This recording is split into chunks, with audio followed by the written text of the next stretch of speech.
You live, Millie? You got it? Good afternoon, and thank you for joining us. Last month, we had announced sort of the first suite of grants from the coronavirus relief funds to support families, small businesses, nonprofits, and health services impacted by COVID-19. The 9 programs provide an array of support, such as helping small businesses to retain current employees or business viability, helping food and ag businesses to bolster food security, providing housing assistance for Montanans, assisting our nonprofits with retaining existing programs and support, supporting local public health departments in their work to contact and trace and prepare businesses to safely reopen. And last week, we added the Montana Business Adaptation Program to provide reimbursement for COVID-19 expenses related to keeping employees and customers safe. Montana's workers, businesses, and economic sectors have been financially impacted by this emergency and certainly need assistance now. That's exactly what we're aiming to do as we continue to deploy the dollars appropriated to Montana from the CARES Act.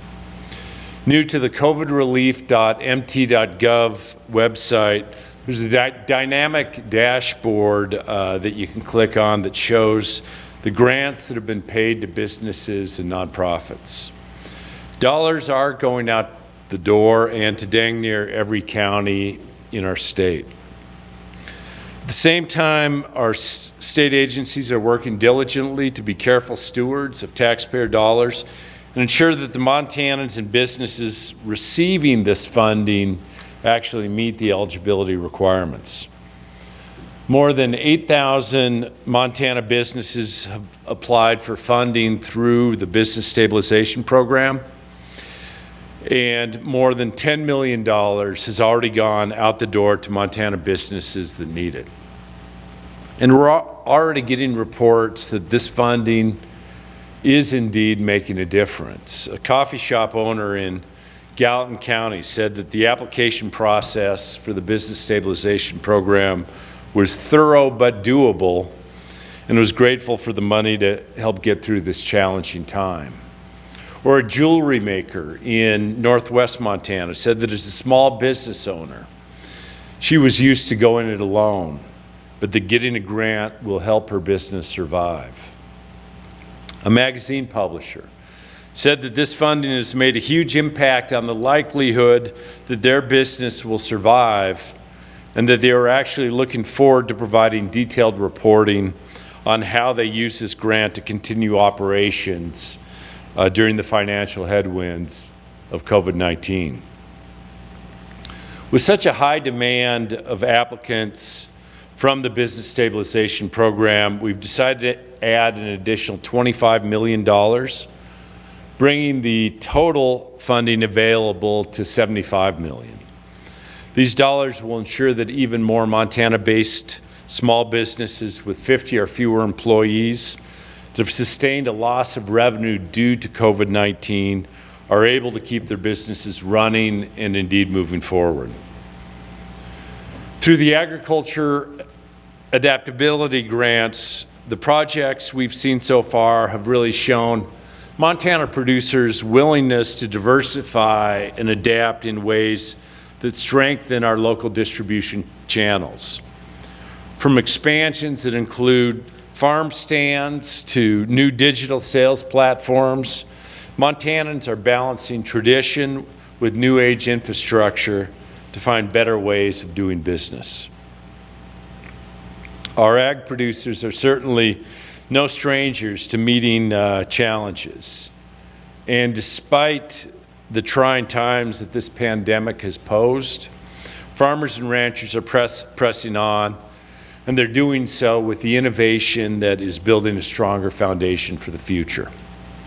We want to make sure that we're doing everything possible to see to it that there are viable markets.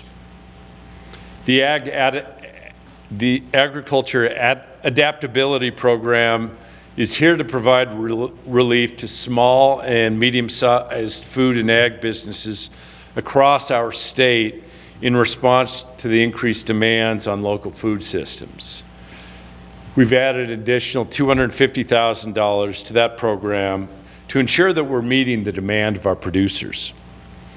Additionally, today I'm announcing the Montana Meat Processing Infrastructure Grant, which is available starting immediately to aid small and medium-sized meat processors responding to COVID-19 supply disruptions. These grants will support local meat processing infrastructure and capacity within our state. Due to interruptions in national supply chains, meat processing capacity throughout the country has been significantly impacted. Supporting in-state meat processing infrastructure and capacity will provide alternative market channels for Montana's cattle, hog, and poultry producers. Examples of eligible expenses under this new grant program include equipment and infrastructure that increases processing or storage capacity, costs associated with becoming state or federally inspected, and other adaptation or diversification activities. The maximum award meat processors can receive is $150,000. We're making available a total of up to $2 million for the program. Our ranchers certainly raise some of the world's best beef, and there's no shortage here in Montana. But right now, the majority of our livestock production depends on national and international markets. These grants will help boost processing and storage capacity. They'll help Montana businesses put more Montana meat onto more shelves.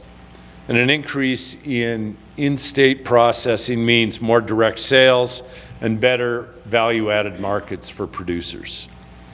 Plus, consumers benefit from having a secure supply of locally produced and processed food. Investments will bolster Montana's food security, making it stronger in response to the pandemic, as well as long into the future. Now, when I'd put together the Coronavirus Relief Fund Advisory Council, it was a couple weeks before the state received the $1.25 billion in Federal CARES Act dollars. I asked the members of that council to consider the needs of all sectors of our economy, of each region of the state, and to strive for both short-term and long-term recovery. The recommendations of the council and from the public comment that we received from Montanans are being followed closely by our administration. Our priorities and the priorities of the Advisory Council have been to make sure that the dollars are going to those who most need it, those who keep our main streets thriving, those who make up our workforce and keep our industries running, and those who serve our communities to ensure that services remain intact for Montanans during the pandemic. It's also a priority that Montanans in all corners of the state have an equal shot at receiving funds if they do meet the requirements. Along with Montanans, our local governments have gone to great lengths throughout our response to COVID-19 to keep their local communities safe. And that's also come with an extra cost. So why today I'm also announcing that we'll be making available reimbursements for local governments related to COVID-19 expenditures. Using CARES Act dollars, both county and city and town governments can submit requests for reimbursement for items like medical expenses, public health expenses, or employees' regular and overtime hours substantially dedicated to mitigating or responding to COVID-19.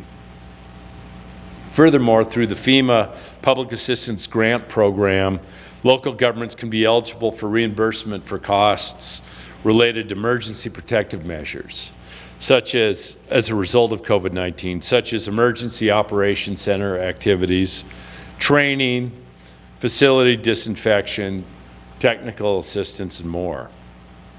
This reimbursement process, it'll be administered by the Department of Administration in consultation with the Budget Office and the Department of Military Affairs. I'm certainly pleased that we've been able to build on our long-standing established working relationships with the Montana Association of Counties and the Montana League of Cities and Towns, and our existing partnerships with county commissioners, mayors, and other local officials across Montana to respond with a unified front in the face of the pandemic.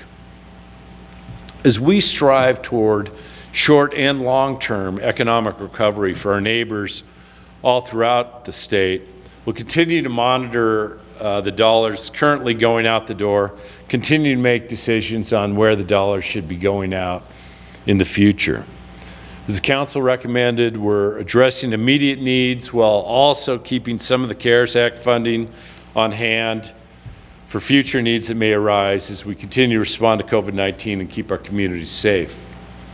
As part of our support for businesses in the immediate, we're also working on and finalizing details for financing options that will make a substantial difference in keeping business operations moving, with a focus on those businesses that may not be eligible for the existing grant programs. Once those details are finalized, the additional tools will be added to the current handful of coronavirus relief funds programs, and we anticipate that this will be happening in the relatively near future. Before I open up for questions, I wanted to provide an update on the new cases we saw yesterday, as well as where we are with testing. Yesterday, there were 8 cases reported from Gallatin County. It's my understanding that the county held a press conference just shortly before mine with an update as well. Investigations into those cases are certainly ongoing, but it does appear that many of the recent cases are associated with one another. Well, a small handful have no apparent yet exposure identified, yet the epidemiologists and those working in contact tracing are working on it even as we speak. To me, though, this also, it underscores the need for continued testing as we closely monitor the spread of this virus and potential impacts of reopening and the arrival of tourists. Recent efforts to expand testing in Gallatin County as we prepare for tourist season have also identified COVID-positive individuals. To date, we've identified 20 cases this week in Gallatin, Bighorn, and Yellowstone counties. It's important to note that we're finding many of these cases as a result of expanded testing and recent recommendations from the CDC to test all close contacts. Until recently, when we were doing that contact tracing, only symptomatic contacts were tested. But as we recognize the role of asymptomatic and pre-symptomatic infections in transmission, and with broader testing availability, we'll continue to test more. Meaning, so with that contact tracing, once we find a positive case, we're actually endeavoring, local public health is to test everyone that positive transmission might have had contact with. As a result, we will find more cases and be able to conduct contact tracing and other control measures to limit the risk to others. We're continuing to work toward reaching our testing targets. As you well know, in past few weeks, efforts have been focused on setting up testing for nursing homes and tribal communities. We've reached out to all the long-term care facilities in our state and provided supplies or support where it's been needed. Of those participating, over half of the long-term care facilities have completed testing, with approximately 1,800 individuals tested and no positives found. The remainder have begun testing or are working through the process of doing so, or being contacted to ensure that ultimately every long-term care facility does the testing. We're also continuing to work with our assisted living facilities all across the state. It's about 216 of them. So far, about 80% of them have agreed to test. And we're working out those both with the individual facilities, at times with community health centers that will be undertaking the tests in there. So far, 8 facilities have completed their testing in total, approximately 104 tested, and again, no positives found. Many facilities are performing the tests themselves, and then where they cannot, we'll be providing support. Blackfeet, Fort Belknap, Crow, Fort Peck, Little Shell, and the Chippewa Cree tribes have all completed a first round of community testing events. Through those large-scale events, approximately 5,300 individuals have been tested, with positive cases identified so far just in the one community. We've been working closely with Bighorn County and the Crow Nation to identify those at risk and offer testing. The result has been the identification of many new cases that otherwise may have gone undetected. Next week, the Northern Cheyenne Tribe is setting up drive-through testing. The week thereafter, CSKT will be doing so. And we're continuing to work with our tribal nations on plans for then continuing these testing events. Furthermore, the Department of Corrections is in the process of conducting surveillance testing at facilities, has received results back so far on 240 tests at 4 of those facilities so far, all negative. Thus far, that's been Montana Correctional Enterprises, Montana Women's Prison, Riverside Special Needs Unit, and Core Civic. Surveillance testing at all Department of Corrections facilities and most contracted facilities is anticipated to be completed and test results back by June 12th. Starting next week, we'll also be expanding further the avenues for Montanans to receive COVID-19 testing. It includes testing in tourism communities. Thus far, we've been working with the communities of Red Lodge, Livingston, Gardner, Whitefish, and West Yellowstone through initial discussions on testing approaches, particularly for frontline workers, to begin next week. Community health centers are also starting to hit the ground running so that every patient that enters the center could be offered a test. And that's the same with our emergency rooms and select dental clinics across our state. As we keep moving forward and making increased testing available both in targeted areas and more broadly for the general public, symptomatic or asymptomatic, we'll continue to work with local public health, businesses, and facilities to accomplish our goal of enhanced testing as a means to keep the virus mitigated in Montana. Been really appreciative of how Montanans and tribal members have stepped up to make sure that those that want to test, we can get access for them. Look forward to those continued partnerships throughout the state in response to this pandemic. I'll now open it up for questions. If you'd like to ask a question, you can press 5*. You'll be notified that your hand is raised. When we unmute your phone, you'll be notified that you've been called on to ask your question. First question, please. Yeah, Governor, this is Troy Shockley from the Montana Radio Company. Hi, Troy. And hi. Here pretty recently, there was a proposal issued. It was a joint proposal, as I understand, by the Montana Outfitters and Guides Association and FWP, and they were looking at issuing additional non-resident licenses to folks that had applied through an outfitter, didn't get it. The idea is to bring more people into the state who are spending money. You passed on that proposal, and I was wondering if you would comment on just why you did that and if there's any thought toward helping that industry down the road. Well, certainly, and we are working, for one, reopening on June 1st to try to get so there's no longer a 2-week quarantine for out-of-state visitors is one of the things that we had heard time and time again for not just tourism, but outfitters to be able to plan for the summer. And we'll continue to work with all businesses as we go forward and take a look at any proposals that might come up. Thanks. Thank you. Next question. Is there one on the phone? Please. You. Hello? Hello? Sorry, hi. This is, hello? Yep, you're on. Okay, sorry. Yeah, this is Kiana Gardner with the Daily Interlake in Kalispell. You said that about 80% of the assisted living facilities have agreed to test so far.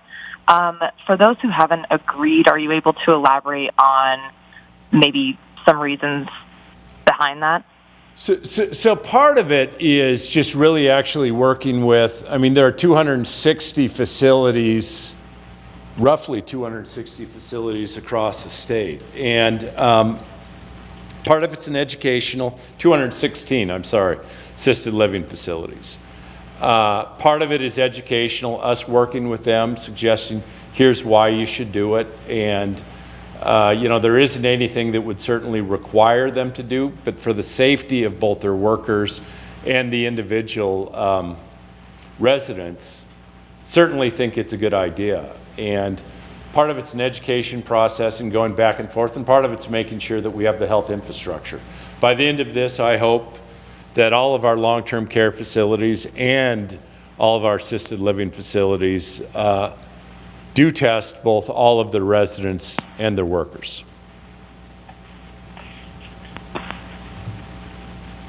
Please. Governor Bullock, John Riley, MTN News. As I understand it, asymptomatic testing is going to be beginning here in Lewis and Clark County this weekend and the following weekend. Is that testing part of larger statewide testing? And if so, what are the other areas where that's going to be happening? So we've been working with each local community health center like Peerview here and saying that we want to do two things. One of which is we want to make sure that there's access for individuals that might want to test to get one. So that's what that drive-through testing is that, you know, we think that it's been a long 3 months. There was at one point an absolute shortage of tests. And then it was only testing if you had come into contact with an individual who was positive and you had symptoms. And it had now gotten to the point that certainly if you even have one COVID symptom, we encourage you to get tested. But we also want to make it much more available for everyone that might have any concern. So part of that's through the drive-through testing that, as you noted, will start this weekend here in Helena. And don't want to just limit it to that, though, because we also, if we're really going to have a good understanding of what this virus is doing on the ground, want to do what we can to make sure it's not just self-selected, meaning that I might have a concern, so I'll get tested, but others won't. So we're working with the community health centers, as well as emergency rooms, as well as many dentists, to say, to get a greater cross-section of individuals, it'd be great if you'd offer a test to anyone that walks in. Directly to your point or question, though, Great Falls has run a number of drive-throughs. Shelby has. There's been some discussion in Yellowstone and Missoula counties as well. So we're working with our public health partners to try to get that accessibility and availability out all across our state. And then just a quick follow-up, would you suggest to anybody who is asymptomatic to get tested to just get a better understanding of the community? Well, I think that if anyone has any concerns, certainly that they should. You know, that, look, we also have to recognize, though, I mean, one of the things that, and the concern about just opening it up for testing from a public health perspective is, so you go through and you're tested and the test comes back negative and you think, all right, game over. This is great. I can get back to my regular life. I mean, all that test does is gives you that snapshot of a moment of knowing that you're COVID-19 not COVID-19 positive. So I certainly encourage people to get tested, but I also encourage them to recognize, A, it's a snapshot in time, and B, that doesn't mean that we should relax any of the other things that Montanans have done to date to really take this seriously. The social distancing, the washing our hands, the wearing a mask in public places where social distancing isn't possible. Next phone question. Hi, Governor. This is Holly. How are you doing? I'm good, Holly. How are you?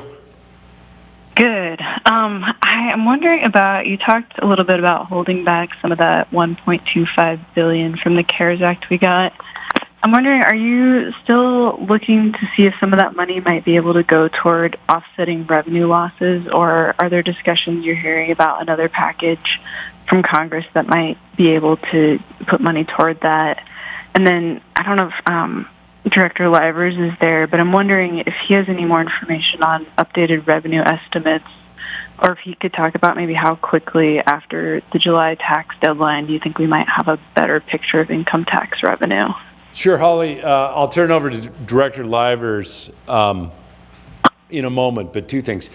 Yeah, so there has been some discussion about a subsequent legislative package that would either allow some of the CARES Act $1 to address both local government and state government revenue losses. There's also been, as we know, the proposals that are put out saying that a new round of funding will be available to address state and local government losses. And we haven't seen any more movement, other than what I've read and what we talk as far as the governors talk about on the phone, that this could happen any time in the upcoming weeks. But also part of holding that money back and not getting it out the door all initially is to see both what the continuing needs in businesses and communities are. So it doesn't just directly relate to either your local or state governments. And as far as revenue projections and things, I think, yep, Director Livers is right behind me. Thanks, Governor. Thanks, Holly. Yeah, we continue to monitor the situation. We don't have specific updates at this point, but we are watching as different data become available and different forecasts from those data. We'll most notably be looking at the new information as Legislative Fiscal Division prepares its revenue forecast update later this month. And with respect to how quickly we'll know income tax data after the July deadline, I would hope that within a couple of weeks we'll have a pretty good sense of what the actual income tax picture looks like. And I guess I'd also add that just as this has been, a dynamic time and rapidly changing in many respects too, though, that we're also seeing some real good things happening. I mean, we're already 23,000 Montanans have returned to work since sort of the peak of unemployment. If you count part-time, 28,000. So we're also seeing more and more folks getting back to work, and it's good to see.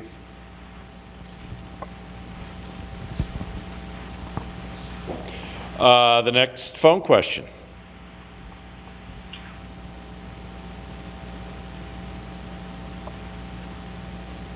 Hi, Governor. This is Corin Cates Carney with Montana Public Radio. Can you hear me?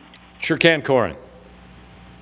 Hi. I'm wondering if the state is going to be doing any kind of increased inspection or tracking of the funds that are going out and how businesses and local governments might be using them to offset COVID-19 costs or losses. Wondering if its state potentially could be liable for money that's misspent, and if that would create any need for increased auditing. So, Corin, directly to, so what we're doing is we pull out the money from, as we're rolling the money out to both counties and cities and towns is we're reimbursing expenses as opposed to just writing them a check at this point, because directly too that, yeah, the money does go through the state, and it's the obligation of the state of Montana to ensure that that money's actually used consistent with the CARES Act. So the state's collecting receipts on those? What's that? So is the state like collecting receipts on those expenses? Go ahead. Director Livers. Thanks, Governor. Yeah, on the local government expenses, we will be collecting both invoices and receipts to verify work done and money spent. Thank you. Jessica Watts with KFBB. You mentioned when you announced that you were going to do more testing that we should see more cases. So obviously, is the more testing kind of a result of the spike in cases, and are you kind of shocked to see more of these cases coming out? So I'm not shocked to see more cases in as much as that even when we went into phase one, it said we've got to understand that this virus is with us and will be with us for a long time. So what we as Montanans need to do is both take it seriously, but then the quicker that we can identify cases, an individual case, we're more likely with the work on the ground through contact tracing and testing and quarantine to make it so that that one case doesn't become a community spread. With the additional testing that we've been doing, like Bighorn County's an excellent example, that we did end up, just through that greater community testing, identify positive cases. And I think that as we amp up testing more and more, we could see more and more. And that's something that certainly should be a reminder to all Montanans that we still have to take this seriously. Just because it's warm and summer and, you know, we're all have the cabin fever, we still have to take sort of the public health side of this seriously. Yet also recognize, though, that additional testing, we will be identifying more cases, people that might not have gotten tested that were either symptomatic or asymptomatic. And just another question. There are rumors of several extremist groups coming here to protest this weekend and next weekend. So kind of what are your thoughts on those, and are you worried about seeing some more spikes in cases from those protests? Yeah, and first and foremost, any time that people gather, I certainly have concerns that we could see positive transmission. That's the same with graduation parties and everything else. But I think from the perspective of, look, the right to peacefully demonstrate, it's enshrined in our Constitution.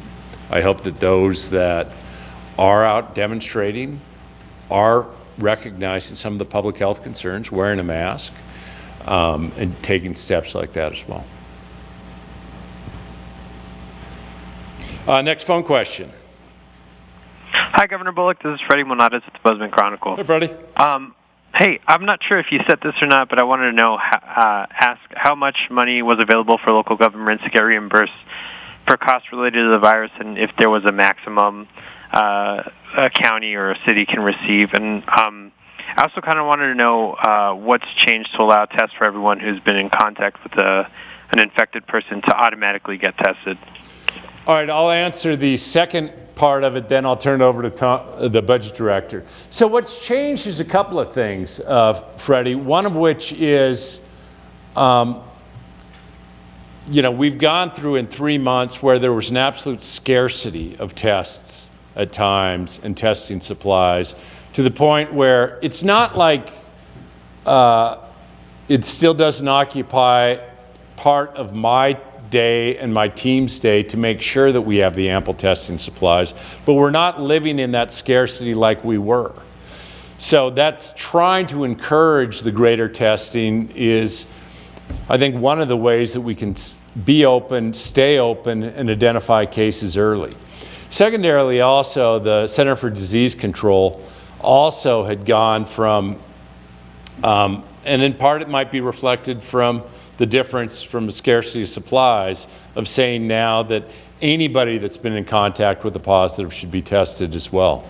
So it's both CDC guidelines and it's the ability for us, and as we're aggressively trying to get more testing out there, just to make sure that we have both an understanding of what the virus is doing in our state and also the ability to quickly identify, isolate, and contact trace any new positives. To your first question, I will turn over to Director Livers. Thank you. With respect to the amount of money going to local governments, at this point, we're standing up a program to reimburse all eligible expenses for costs incurred as a result of responding to the pandemic. It's pretty speculative right now to know exactly how big that number is going to be. We've been working with our partners at the League of Cities and Towns and the Association of Counties to identify a list of, kind of an evolving list of eligible expenses. And since they work on the same fiscal year we do, at the closing out their year at the end of this month, we wanted to get one round in quickly, so if they did want those to go on their books this year, we could get the reimbursement there and or get the expenses booked at least, and cover some of their first costs from the pandemic. And but they did ask if they could circle back and have another submittal in July as well, just given the fact that fiscal year ends a busy time for everybody. So we'll have 2 rounds of reimbursement here in the next 6 to 8 weeks, and I think that'll start giving us a pretty good picture of what kind of expenses we can expect for local governments.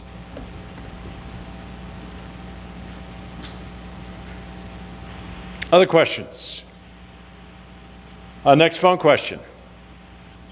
Hi, this is Nikki Willett from Yellowstone Public Radio. Thanks so much for holding this press conference today.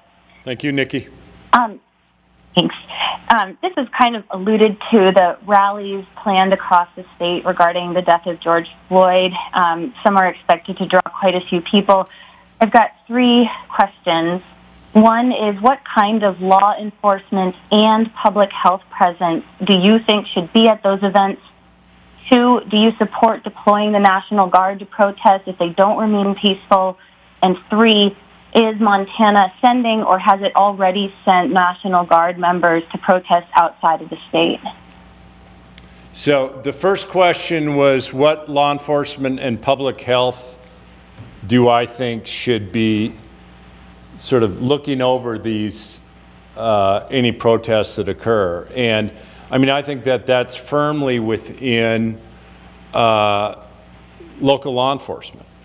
And I trust our local law enforcement to work with their community leaders and the protesters as far as what might be necessary. And from, just as we had protesters even around our state capitol, actually protesting my directive, saying that we should be open even faster, is but another example. I think that local law enforcement worked with the protesters and made some of those determinations.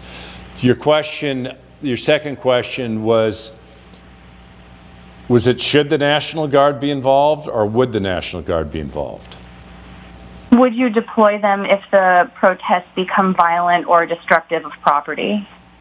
I'd have to have conversations with certainly the local community leaders in that. I mean, look, we need to allow people to peacefully demonstrate, and there's a lot to demonstrate about. But I think that you can actually do that in a peaceful way which doesn't destroy property. And haven't had conversations about deploying any National Guard now. And I'm asking the protesters, I'm asking those that are who are raising their voice to do it in a way that actually can help preserve our communities as well. And I think your third question was sending National Guard to other states. I haven't had, so typically how the National Guard would be deployed to other states is it would be through an EMAC process. It's a mutual aid process where another governor would call on me and say, here's our need, would you consider providing National Guard soldiers or airmen along the way. We have not received any formal request to date, so there haven't been any. If asked by another governor, I'd certainly take a look at it and consider it. Thank you. Thank you, Nikki.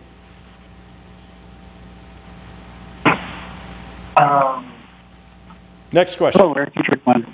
Go ahead, Hello, Eric Dietrichman, Big Trust here. Can you hear me? Great. Yep.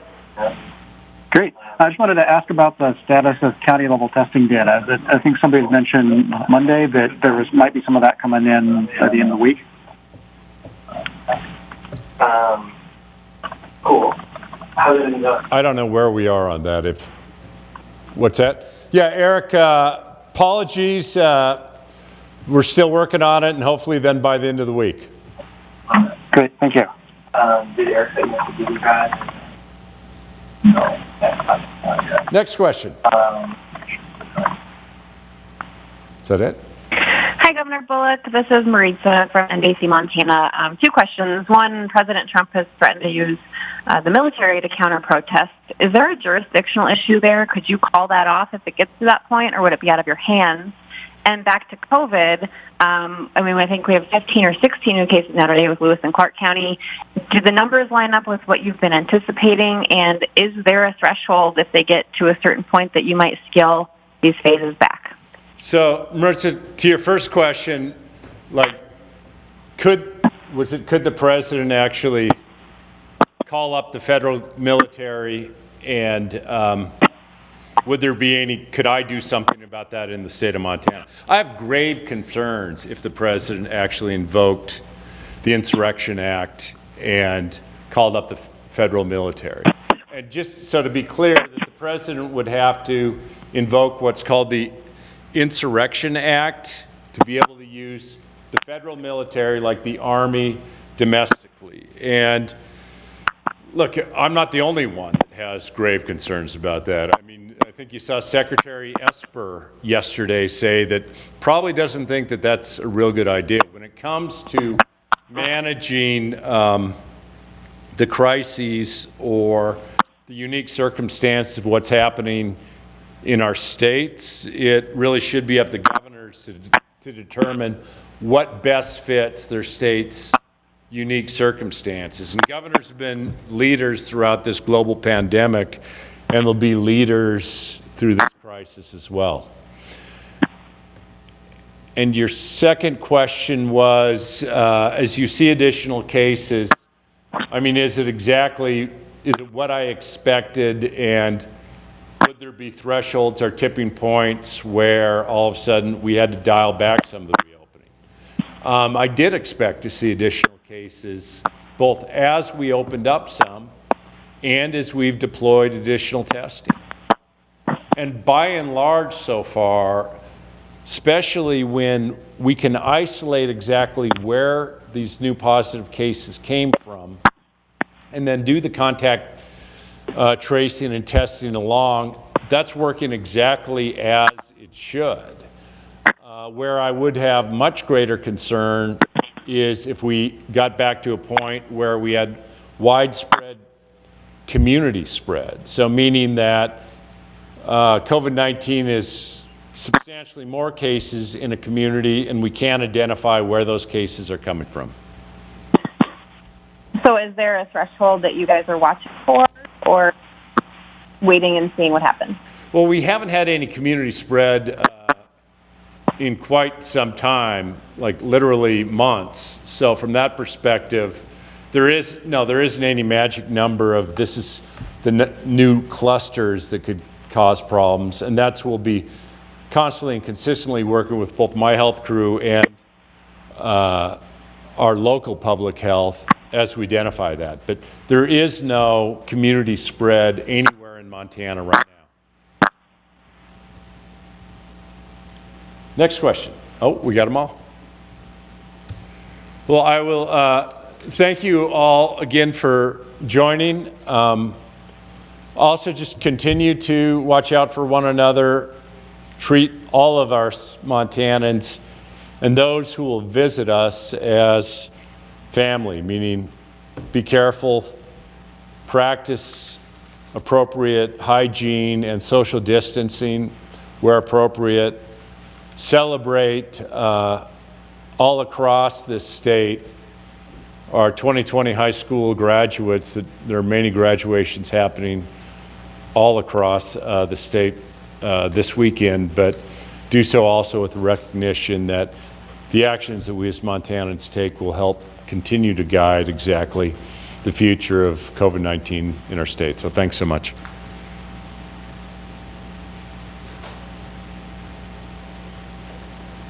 And go Bengals.